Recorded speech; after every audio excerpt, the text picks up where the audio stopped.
We are live, a little chaotically, as usual. I'm sorry about that. Again. How are you doing, Larry? I'll put the mirror under my nose, breathe, so you can see I'm alive. Yeah. Yeah. Okay. Yeah. Unlike the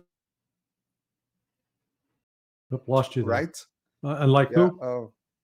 Unlike the F-18 Super Hornet that just decided that life was too short. Yeah, man, jumped off. Couldn't take any more. Jumped off the deck. Yeah, that.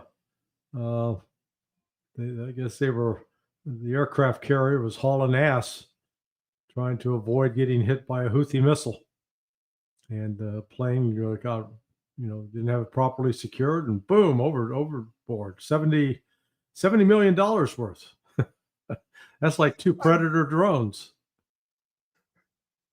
Well, plus the Predator drones that were shot down. Oh, they've shot at least the Houthis in the last.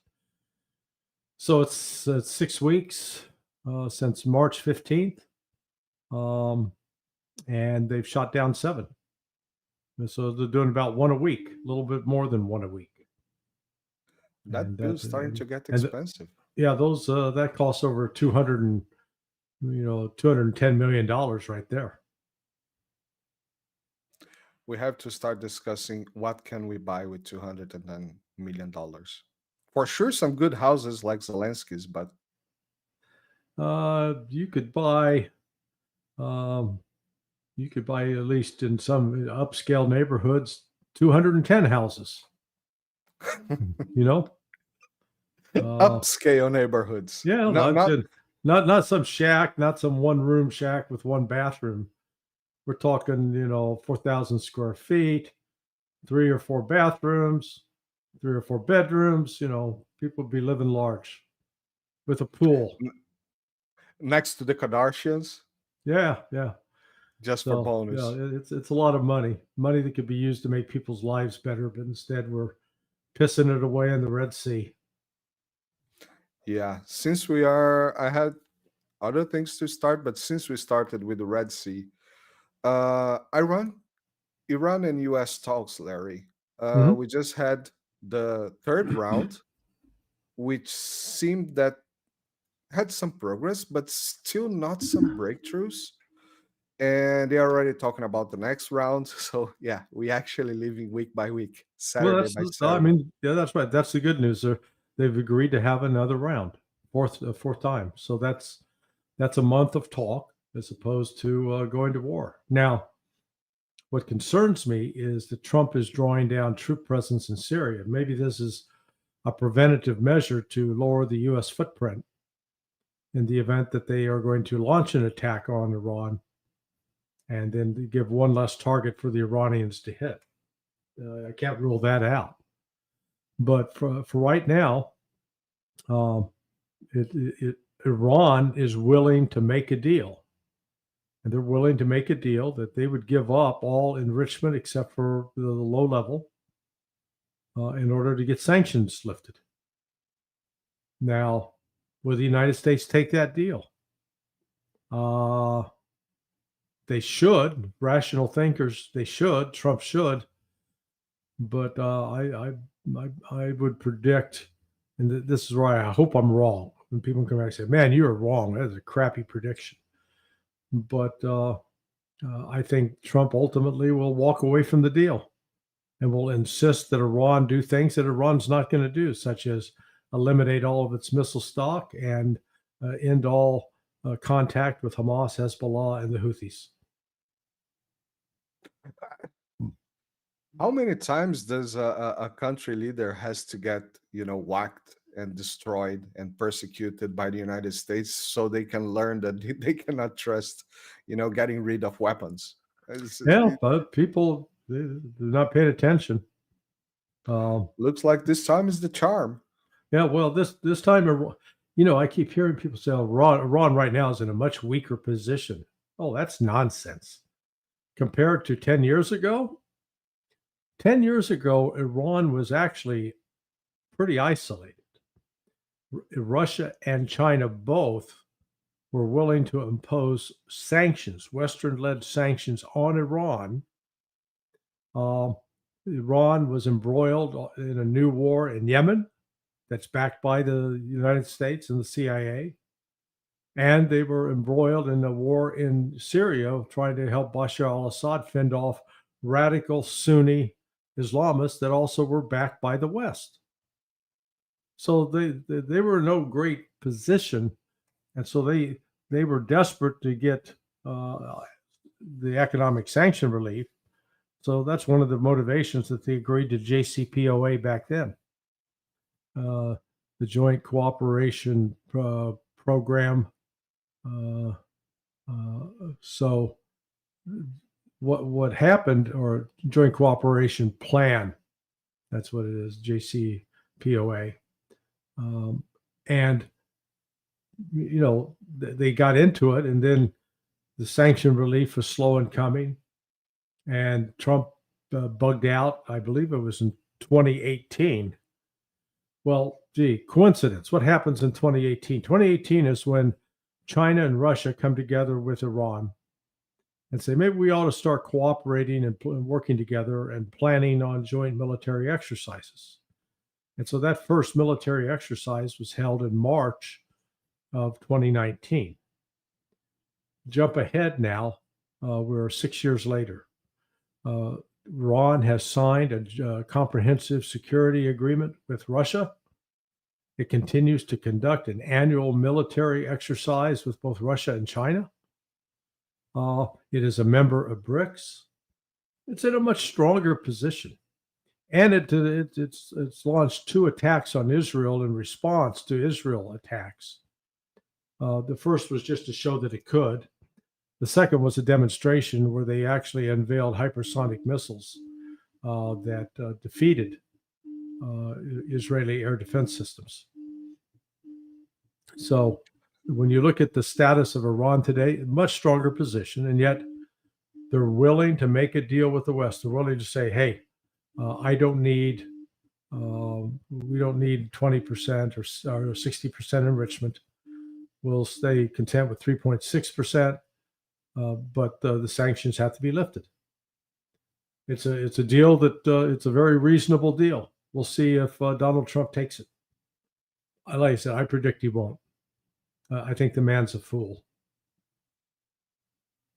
Yeah, it really doesn't make sense to me. I'm Brazilian, so of course the things are, my perspective of seeing things are very different from, I don't know, the North American establishment or European establishment. It doesn't make sense to me that the country does not have the right, quote unquote, to produce its own nuclear fuel for its nuclear industry or medical industry. So, you know, I understand the fear of having an atomic bomb. I understand the idea that, yeah, well, perhaps we don't want everybody to have atomic bombs. I understand the thinking. Nonetheless, at some point, you can either completely roll over the country, or, you know, we see what Kim Jong-un did at some point. Well, once North Korea got nuclear weapons, people basically backed off and left it alone. Yeah. And so there's a great incentive for some countries to try to get a nuclear weapon for that very reason. So people will back off and leave them alone. Yeah. But, you know, this is the United States is under Trump right now throwing a temper tantrum. You know, I watched a little bit ago Scott Bessent, the Treasury Secretary, and he made an audaciously stupid statement. China needs our market. Oh, they're going to have to come basically crawling back to us because they need us. Let me suggest that China doesn't need us at all. Will China suffer some economic pain by separating from the United States? Absolutely. But they won't suffer as much pain as we will. This is just incredibly stupid, but it's, you know, this is what Trump is doing now. I had great hopes that he had learned something from the political pressure, persecution brought on him over the last 7 years. Hasn't learned a damn thing, not a thing. So, he is sowing the seeds of the destruction of his administration, and it'll be his own fault. It could have been different. Could have been radically. All he had, they're marking 100 days. What they should be celebrating right now is that he brought an immediate end to the war in Ukraine because he pulled out all U.S. support, all U.S. military and intelligence personnel, and he cut off the money. But he didn't do that. He's trying to force a ceasefire on Russia, and he'll never be able to. Russia will tell him to go to hell first, politely, but he can go to hell. We're not going to do that. Like Lavrov did on Face the Nation. Yeah. Well, again, Lavrov is very professional, very polite, but very firm. Trump could have taken credit for freeing all the hostages in Lebanon. In Gaza, and bringing an end to the Israeli slaughter, the genocide of the Gazans. But instead, he's further enabled Netanyahu's slaughter to go on. The genocide continues. And then with Iran, well, they could have had to deal with Iran before now. But he's held hostage, captive to the Zionist lobby. They are the most pernicious, evil influence in the United States, in my view. At some point, someone has to put a stop on it, and most likely we're gonna see another Kennedy situation on that. So I understand the man. It's going to be Israel will put an end to itself. They're in the process of heading towards a civil war, and it's unfortunate that it seems to be the more populist element in Israel are these extremist Zionists like Ben Gvir and Smotrich and people like that. They're both, I would note, are convicted terrorists in Israel. But nonetheless, despite being convicted terrorists, they get to be in the government. And just these days, they were in Washington, no? Or New York, Washington. Yeah, New York. New York. They were hollering at Ben Gvir. A bunch of a number of the Jewish members of that particular area who's walking around and were verbally assaulting him, and understandably so. Yeah, I saw the video. It's at some point people have to realize that the world can be smart enough to separate the two things, Jews and Zionists, right, to a level, until the point they start to get pissed off with everybody, right, and just stop separating. It should be a good initiative for the Jewish community to start recognizing things are not going well in Israel and they need to be changed. Otherwise, people can start to turn against them. It's a bad idea. It's a bad idea. Just to finish about Iran, we had this explosion on the port, and two things. Well, first of all, it looks a lot. Iran kind of said that it was malfunction and lack of safety, stuff like that. They wouldn't say for sure, but it really looked a lot like that one in Lebanon some years ago. I don't remember how many years ago. Well, that was ammonium nitrate fertilizer. And I read somewhere that it was another ammonium nitrate fertilizer that blew up. No, it wasn't. It was a rocket fuel, and it was improperly handled. So, there are many speculating that this could have been, a terrorist attack or,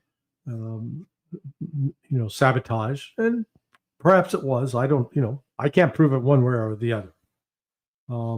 But the other comments coming out from the government and even Russians who went down to investigate suggest it was just improper handling of hazardous material. So, it could be either. that, but that doesn't destroy Iran and it doesn't force regime change, which is what the West is keen on doing. And it looks like it did not stop the negotiations. So if anyone planned that for boggling the negotiations with the US, didn't work that well as well. Mm-hmm. It's a better deal. So Larry, moving a little bit to, I would like to talk about India and Pakistan. Mm-hmm. I haven't seen. I was watching you with Andre today, and I was watching you with the judge yesterday as well. I haven't seen you talking too much about India and Pakistan. How do you see these things? Because it's very weird. The news are coming to me very weirdly. First there was this Pakistani defense minister that kind of said we've been a bad boy for some time. No. And Get it straight. He didn't kind of say it. He said he we said it have been doing terrorist attacks and providing support to terrorist groups on behalf of the United States and the Brits for many years, and go back and recognize that Pakistan has been close ties with the Central Intelligence Agency going back over 65 years. It started with the U-2 missions that were flown out of a base in Pakistan over the Soviet Union. So him saying that, I think, was important. And it, I was going to address it here this week,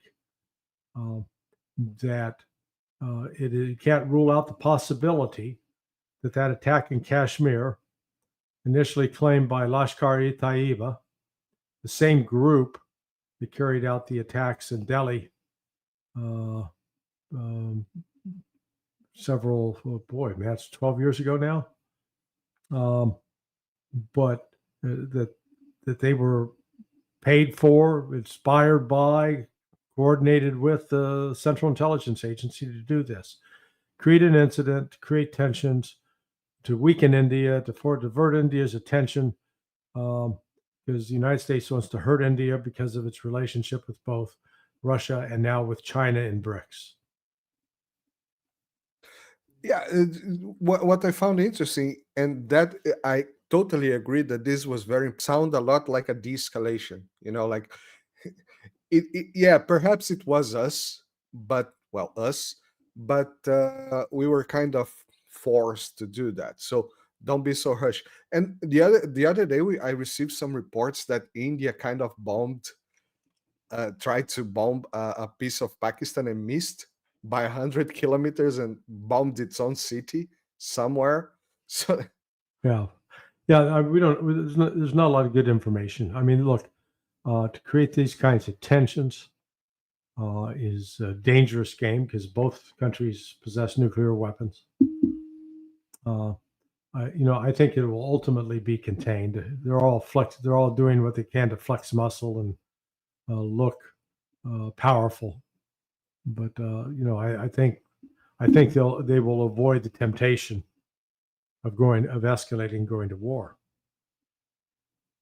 Yeah, that was more or less what I was thinking. Just perhaps waving to the world. Yeah, we are powers too. Remember us when you start dividing the pie. Right. It's a good move. I would see like that. It's okay. Moving to Ukraine, Larry, we had you have amazing 3-part article in Sonar 21. Everybody follows sonar21.com, which, by the way, like, share, and subscribe the videos. We have to ask that. I'm sorry. You have a very interesting 3-part article, very detailed, about Ukrainian participations in exercises with NATO and NATO countries, and the US as well, US by itself. And I found very interesting because we've been saying for weeks now that Trump, as you said now, we are getting to 100 days. Trump should be, celebrating peace because he completely turned away from that, and it looks like he can't get away from the war. Right. And it looks like it is his war. It was not about taking, becoming the owner, owning the war, but it was already his war. Well, yeah, he played a major role in preparing Ukraine to go to war with Russia. Because when you look at the history of NATO and U.S. European Command exercises, military exercises with Ukraine, how that relationship developed over from 1992 up to present day, you realize that from really 1995 on, Ukraine was basically a de facto member of NATO. And why do I say that? Well, they were not covered by Article 5, so they didn't have that Article 5 protection. They didn't have an automatic seat at the table at every NATO meeting necessarily. And they were under no obligation to make a financial contribution of a certain amount every year. However, the frequency with which Ukraine participated in and was used as a host nation for NATO exercises is shocking, because during the first decade of the 21st century, Ukraine was the 6th most popular country for NATO to use to host an exercise. In other words, NATO has 28 countries. So you'd think that if you said, give me the top 10 list of countries that hosted NATO or U.S. military exercises, that they'd all be NATO countries. Oh, no. There are 5, like Germany, Romania, Poland. I forget the Lithuania or the Baltic states. And then all of a sudden it's Ukraine and Georgia. I go, wow, who'd have thought that? So that's why I say that Ukraine was a de facto member of NATO. And as time went on, by 2007, the NATO had set up basically an official base, a designated facility at Yavoriv in western Ukraine, up against the Polish border. Under Donald Trump, the annual military exercises, particularly the one carried out in the Black Sea called Seabreeze, normally let's say that these military exercises were to promote defensive capabilities. That year was the first time that they stipulated that it was both for amphibious warfare and anti-submarine warfare. They were talking about fighting a war against Russia. There was no other enemy there to focus on. You actually had U.S. Marines landing in landing craft on the beaches of Ukraine along the Black Sea, in the Crimea, into areas that are now part of Russia. Also, during Trump's time in office, his first term, the B-52 bombers were allowed to fly along the Crimean coast. So Trump was absolutely up to his, whether he knew about it or not is a whole nother matter. If he didn't know about it, it means he didn't have control of his national security policy.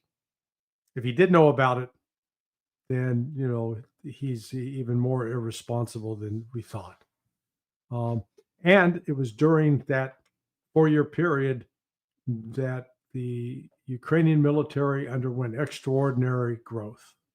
So by the end of Trump's term, the Ukrainian military had grown from a total strength of 330,000 to 1.2 million. That was under Donald Trump. And if you're the Russians watching that, what are you going to conclude? That the United States is a threat? I know, yeah. Trump bragged that unlike Obama, who just sent blankets to Ukraine, I sent javelins. So he actually sent actual armaments that could be used to kill Russian soldiers. And now Trump wants to pretend that, oh, I'm just an innocent mediator, and Russia better declare a ceasefire. They're not going to declare a permanent ceasefire. It's not going to happen. Sergei Lavrov made it clear. Vladimir Putin made it clear on June 14th, 2024, in a speech to the Russian Foreign Ministry. He's reiterated that point. Lavrov has reiterated it. Sergei Rybkov, the deputy foreign minister, has said it again.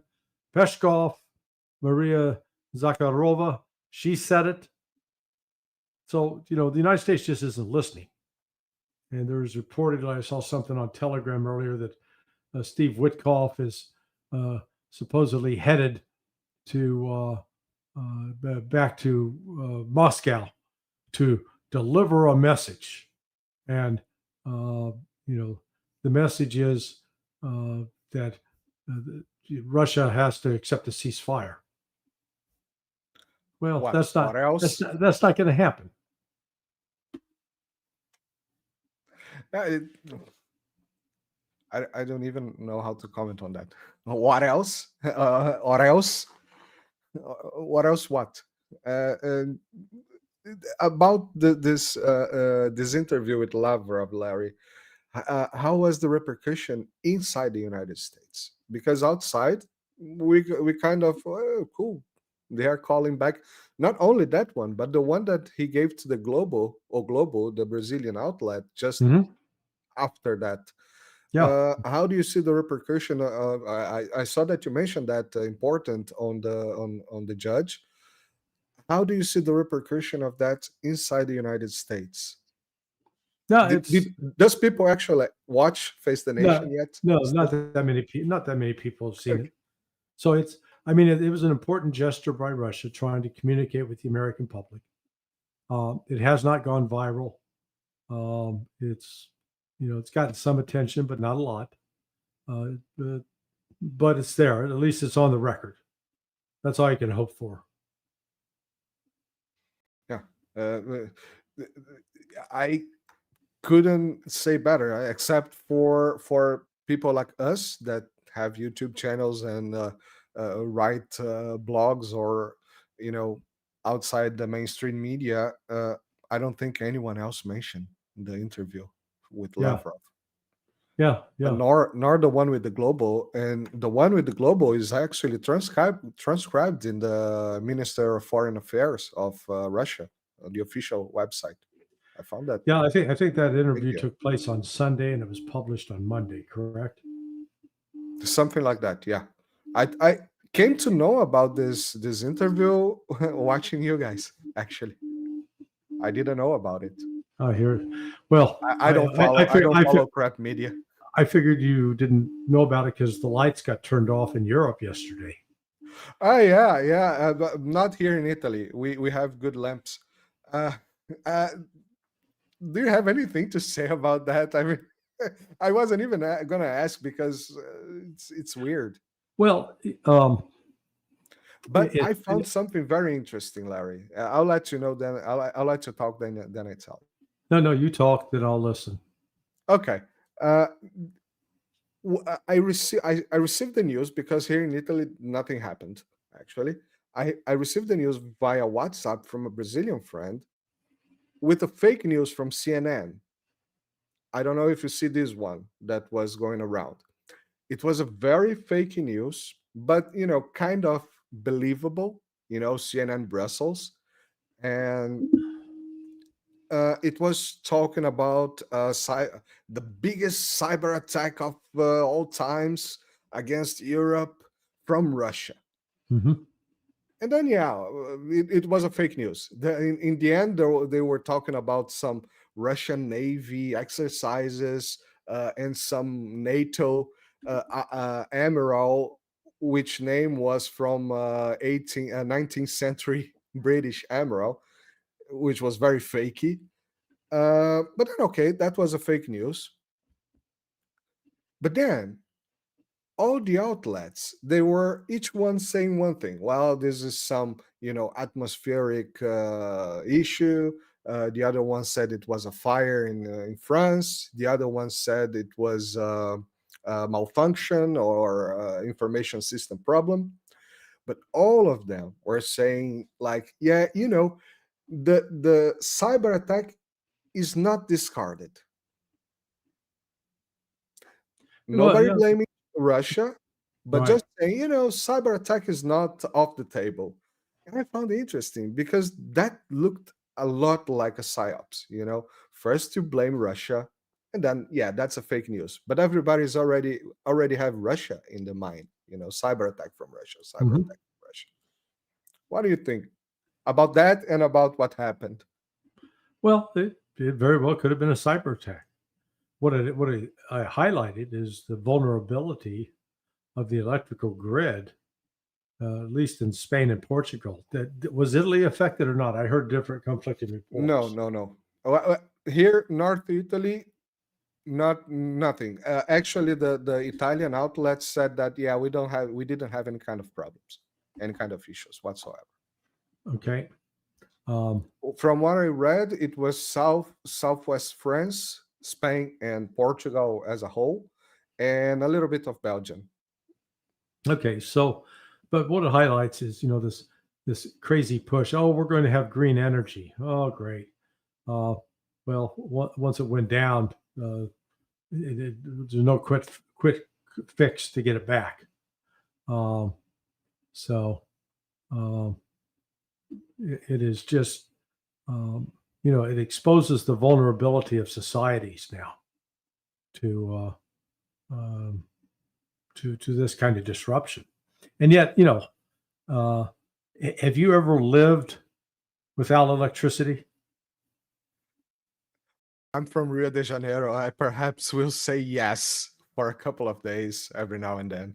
Yeah, well, but I mean, But not live. Leave, yeah, not yeah. a So siege or something like that. Of course not. I mean, when my wife and I lived in Honduras, in the Campo, in 1978, there was no electricity.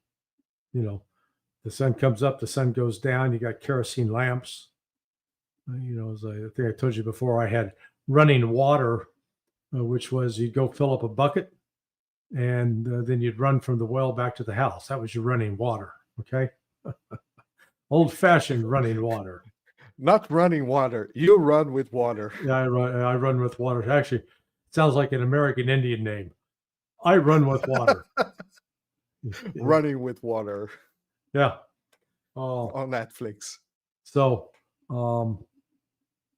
it's just, modern society is very vulnerable. And, particularly if you can attack that electrical grid and actually take down the internet, commerce would come to a grinding halt. So, how do you order food for delivery if your credit card no longer works and you have no way to place the order online? Exactly. So a friend of mine from Portugal that lives in Portugal, just when it was starting to come back, the energy, I was in the middle of live stream. He started texting me on WhatsApp and sent me a video. He was in the supermarket. Apparently, everybody went to the supermarkets, and they were getting weird stuff like food. Why they were not getting toilet paper? yeah, well, that was the next step. The reason you get toilet paper is you're in deep shit. That is. Yeah. So it doesn't help, but that's true. We've got. Have you seen some of the memes that are floating around about Trump and Zelensky sitting in the Vatican? No. Yeah. So I saw the picture, and that was mimetic enough for me. Yeah, I was did an interview with a Russian channel a little bit ago, and they showed a picture of Tony Soprano sitting, talking to his nephew Chris, Christopher. They instead of Trump was Tony Soprano and Zelensky was Christopher. Pretty funny. I guess. That, yeah, first thing that I thought was that picture is very. I know I could hear in my head, Yeah, but at the yeah, same yeah, at the, yeah. at the same time, Zelensky just looked that he was rushed to the principal's officer, and he was getting a good one from the principal. Th- That picture did not go well. If someone planned that, Yeah, yeah. It is. It's pretty funny. That no, and it was you saw Macron try to weasel his way into the meeting, and said, "Hell no." You know. get out. I don't know if you notice, Macron now has a tan, a very orangish tan. I think Hey, he's using the same you got the parlor same as light Ronnie. bed, as Trump, tanning Yeah, bed. exactly. No, that was. Do you want to comment about the? I mean, I was thinking about commenting about this Pope funeral, which was very unfortunate what they did to the Pope funeral.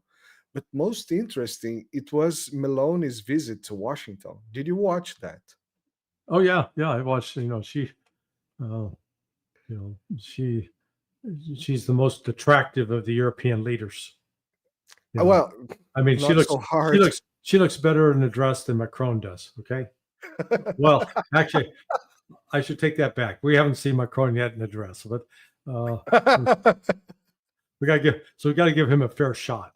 But much better than Ruta. I guarantee you that. I mean, good God. Oh, yeah. So, the what's sort of unfortunate about we go through this ritual of mourning the Pope as some sort of great man. Really? What did he do? What's his legacy? There's nothing that people are going to be talking about that he did, 50 years from now. They'll barely be able to remember even his name. It's like, uh, who was the Pope before John Paul? No idea. Thank you. I will. You prove my point. Point proven. To be honest, I don't know the after one as well. And I'm not even talking about the real name. I'm talking the Pope name. Yeah. Like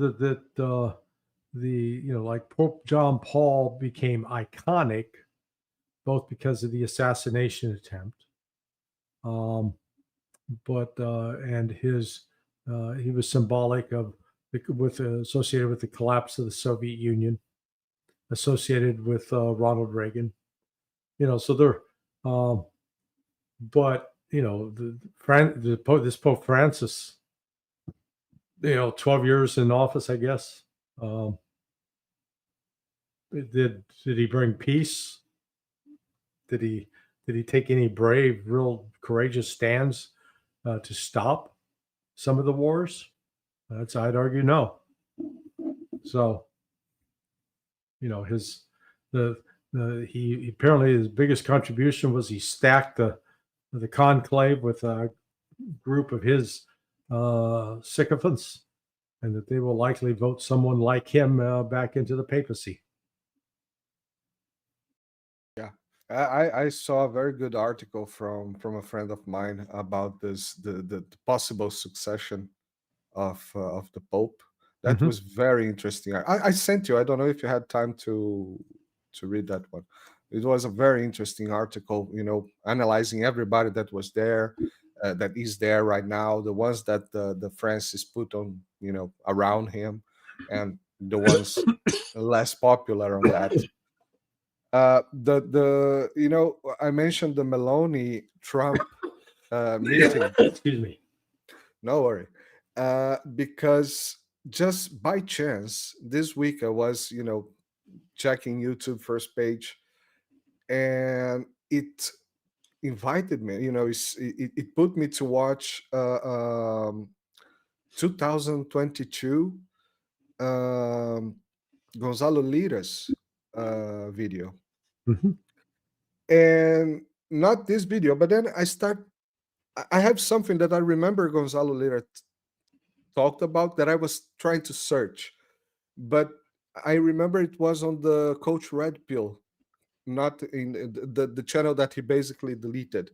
But then I Yeah, yeah, found other videos on Rumble from him, and one of the videos was very interesting because it's something that we kind of say all the time, but not as well put as he did, where he says that, looking at geopolitics and political interactions pretty much looks like a high school dynamics. yeah. You have the beautiful woman, you have the sports guy, you have the nerds, you have the goth, you have, you know the groups. And looking at Trump with Meloni, I figure out, people may say whatever they want about Meloni now, but she knows exactly what she's doing. Oh yeah, yeah. No, she's not. She's not pretty stupid. smart. She is very smart. And she recognizes there's probably more to be gained by being aligned with Trump now than not. Like I said, Trump is his own. Trump has been given a historic opportunity to really be one of the most consequential president in American history. And instead of taking that opportunity, he's getting lost in pettiness and making some very, very bad decisions.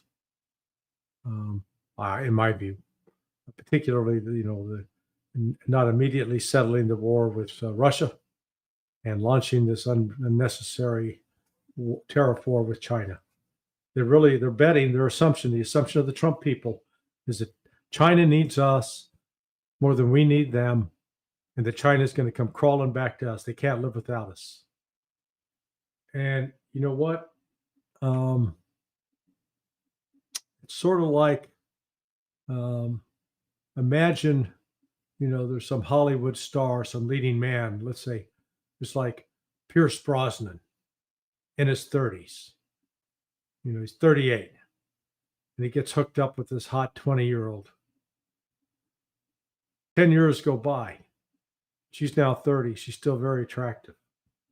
Brosnan has now got a beer gut and, hasn't kept himself in good health. But has convinced himself, she can't live without me. Well, she goes out and finds a better deal. That's the relationship between United States and China.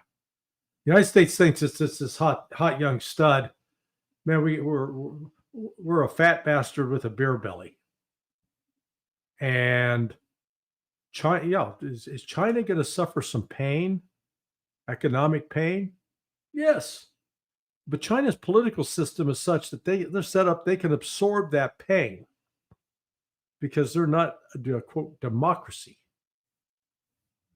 Whereas the United States, with where we got all these members of Congress who have to go up in an election in another year and a half, they're very fickle. And I think Trump has chosen to fight a battle he didn't need to fight. It's going to kick his ass. Several battles at the same time. I mean, you can be big, but you cannot, just take everybody. Right. It's 70s and 80s Hollywood movies used to show that. Remember that 11 o'clock high or something like that, the big guy with the small dude with the British punch. It was very B movie. Inside the school, high school, there is this new bully. Oh yes. My Bodyguard. I'll get you outside. My Bodyguard. Is that? Was it My Bodyguard? I think it was. Yeah. I don't remember. I think it was 11 o'clock high, something like that. In Brazil it was called Catch You Outside. Because after the class they were going to fight. Yeah. And then the small guy just wins because it's Hollywood. Yeah. Larry Johnson, my good friend, do you think we have something to? I think we had discussed a lot of important things today. You lied at the outset. Mentiroso. Mentira. Mentiroso. Yeah, you said, man, this is going to be short. I got to go to the airport. We've talked like almost an hour. My wife was writing me here on WhatsApp. Yeah, said, arrived. Hey, shut up. Get off the air. Get out Get here. off. Start the car. Okay. Yeah. That's pretty much it. Yeah, I think we covered the waterfront. We had a good chat about all the key issues. Okay, fantastic. Well, everybody, remember, if you like the video, like, share, subscribe. I learned that from YouTube SEO classes. You have to say that every video. Follow Larry on Sonar21, also on Rumble and BitChute, and on Countercurrents here on YouTube. And of course, all the outlets, the links are on the description, Judge Nap, Ania K, Through the Eyes, Nima, and I think that's it. No. Daniel Davis every now and then. Yeah, as well. Daniel Davis, Nima, Judge Nap, Marcelo, the press of mass destruction. Garland Nixon, do him occasionally. Garland Nixon, exactly. I have to invite Garland Nixon eventually here. It would be a very nice chat. Yeah, I can connect you. Oh, awesome. We got that done later. And yeah, that's it. Thank you very much, everybody. Thank you, man. See you next time. All right, buddy. Bye-bye. Bye-bye.